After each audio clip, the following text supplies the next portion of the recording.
Hello and welcome to Verbal to Visual. I'm your host, Doug Neill, and today I'm going to be sketching out some of my favorite ideas from this book right here, Atlas of the Heart by Brené Brown, Mapping Meaningful Connection and the Language of Human Experience. Here's why that book interests me and why I think it's worth it for us to perhaps pay more attention to our feelings than we have traditionally. For this sketch today, I'm going to create a little bit of a continuous timeline and start with this acknowledgement that as we walk through life, there are three things going on simultaneously at all times that influence our experience in the world. Those three things being our thoughts, our behavior, and our feelings. These three things interact with each other all the time. Your feelings influence your thoughts, which influence your behavior, which influence your feelings, and around we go in all directions. In the beginning of the book, Brown shares how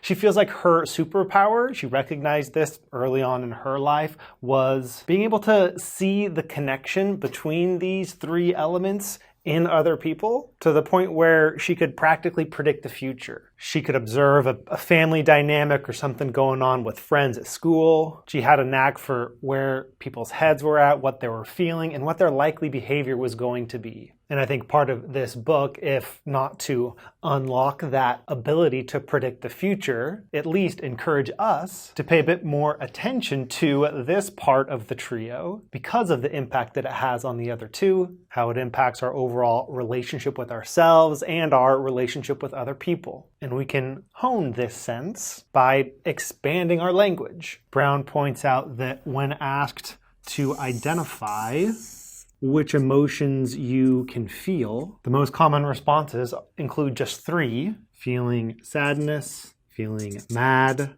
and feeling happy. Sad, mad, and happy. That's not a whole lot of nuance. And Brown's goal with this book is to facilitate a bit more emotional granularity. She wants to help us get better at identifying what it is that we're feeling so that instead of just pointing to one of these three, we have a lot more to choose from. We're able to recognize the different flavors of sad, the different flavors of mad, and the different types of positive emotional experiences that we might have. To go from recognizing three emotions in ourselves to dozens. And in doing so, allowing for our feelings to be a richer source of information that can then influence in more nuanced ways our behavior and our thoughts. Brown maps out this emotional landscape, creating an atlas for us by categorizing, I think it's 87 total emotions and experiences, breaking them down into different places that we go in life. For example, the places you go when things are uncertain or too much. Let's explore this region first. One situation that we've likely all faced at one time or another is when the environment that we're in is placing a whole lot of demands on us, coming at you from all different directions. What that environmental demand leads to are feelings of stress, and in more extreme cases, overwhelm. Brown says, we feel stressed when we evaluate environmental demand as beyond our ability to cope successfully. This includes elements of unpredictability, uncontrollability, and feeling overloaded. Overwhelm means an extreme level of stress, an emotional and/or cognitive intensity to the point of feeling unable to function. And these each require different responses. Brown tells the story of working in a restaurant where they develop their own lingo when servers are experiencing one of these two things: in the weeds, if you're stressed, and blown, if you're overwhelmed. If a server is in the weeds, the appropriate response is, how can I help? How can I take some of that environmental demand off of your shoulders? If you're blown, you're past the point of that discrete help being useful, and what you really need is a little bit of time in a state of non-doing, of cutting environmental demand down to zero. And that's when the manager says, go take 10 minutes, have a smoke break, or a fresh air break, and then come back and let's go. And that's an example of the type of nuanced understanding that can come from recognizing more precisely what you're feeling and then knowing what type of behavior is an appropriate response for it. where stress and overwhelm relate to things going on in the present moment, there's a whole set of emotions and experiences associated with something that's coming up in the future. So there is something that you're looking ahead toward, some future challenge that elicits either feelings of anxiety or perhaps dread. If you're not looking forward to that experience, dread being the extreme version of anxiety, or if it's something that you are looking forward to, that is excitement. And even that flip of a negative to positive is a little bit of a hack that I feel like I've heard people like Dan Pink talk about. Maybe if you're about to give a presentation or do something that you're nervous about, you're feeling anxious about it, instead of telling yourself, I'm nervous, tell yourself, oh, I'm actually excited about this. Because the physiological experience is the same. It's just whether or not you're interpreting that experience as a negative one or a positive one, which might be a helpful hack if you're not too far down this scale. I don't think that will work if you're experiencing dread, but if it's relatively low levels of anxiety or nervousness that you're feeling, that reframing might be useful. And here we're also introduced to the idea of trait versus state, with anxiety being an example of something that could be a trait of yours. You might find that you tend to be an anxious person, generally speaking, so it's a bit of your identity or of your personality, whereas state is like a jacket that you put on and take off in different settings and different circumstances. Anxiety being something that you experience, but only in certain situations. As we continue our journey through this region when things are uncertain or too much, we come to this somewhat spiky experience when what we're feeling is a very present threat in this specific moment. This is how Brown describes fear. It's not so much about a collection of environmental demands building up on you, but instead a very specific, sharp threat. That's what causes us to feel fear, which we typically respond to with fight, flight, or freeze. And next we've got this experience where we feel pretty exposed. When we're in a situation where we're perhaps even opening ourselves up to an experience that results in some emotional exposure, slight variation on the environmental demand. Here, if we open ourselves up to that emotional exposure, you're likely feeling vulnerability. And if you're at all familiar with Brown's work, you'll know that vulnerability is a cornerstone. As she writes, in my most recent research on courage and leadership, the ability to embrace vulnerability emerged as the prerequisite for all of the daring leadership behaviors. So even though it is scary to put yourself in a situation where you feel that emotional exposure, it's precisely that type of risky experience that can lead for something transformational in yourself and in others. And Brown calls vulnerability not a weakness, but our greatest measure of courage. From there, I'd like to explore one more region, moving from the place when things are uncertain or too much over to the places we go with others.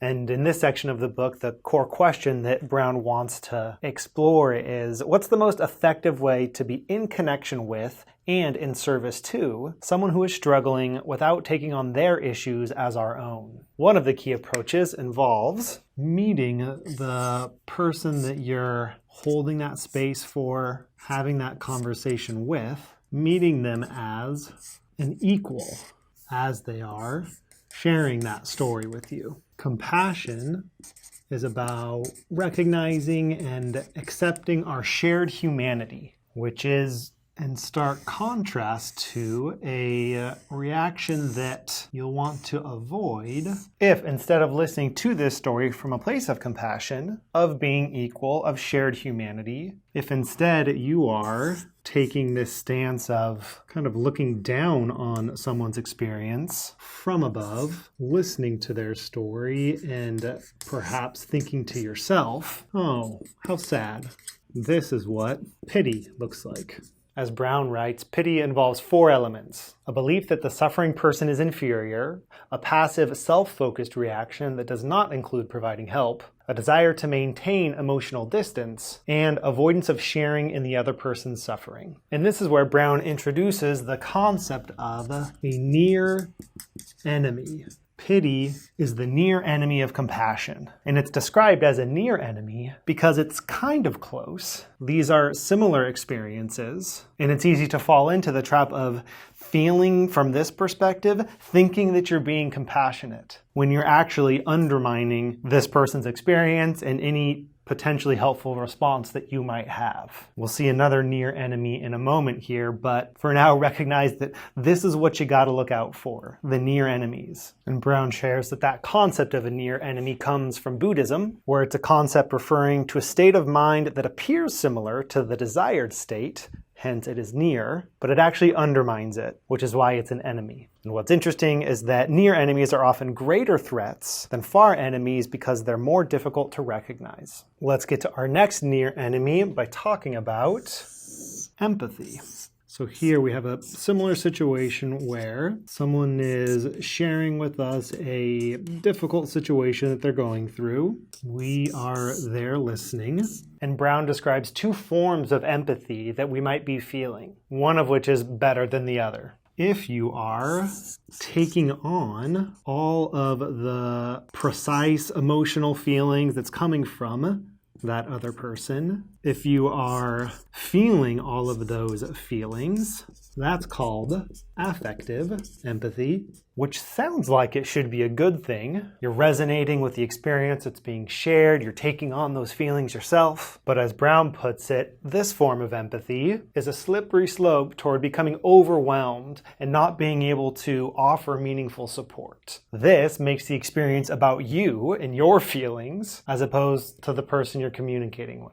So what Brown suggests is this other form of empathy where you listen intently, but instead of feeling those feelings yourself, you imagine what it is like for that other person to be feeling those things. And this is called cognitive empathy, where affective empathy is about experiencing those emotions from your perspective. Cognitive empathy is about experiencing them from the perspective of the person that you're talking to. So this is a way to actually keep the experience closer to the person that you should be focusing on, rather than making it about yourself. And in this section, I appreciate how Brown describes compassion as a daily practice anchored in shared humanity, whereas empathy is a skill set that involves 5 attributes that come from Teresa Wiseman: perspective taking, staying out of judgment, recognizing emotion, communicating our understanding about that emotion, and practicing mindfulness. That one comes from Kristen Neff, and it's about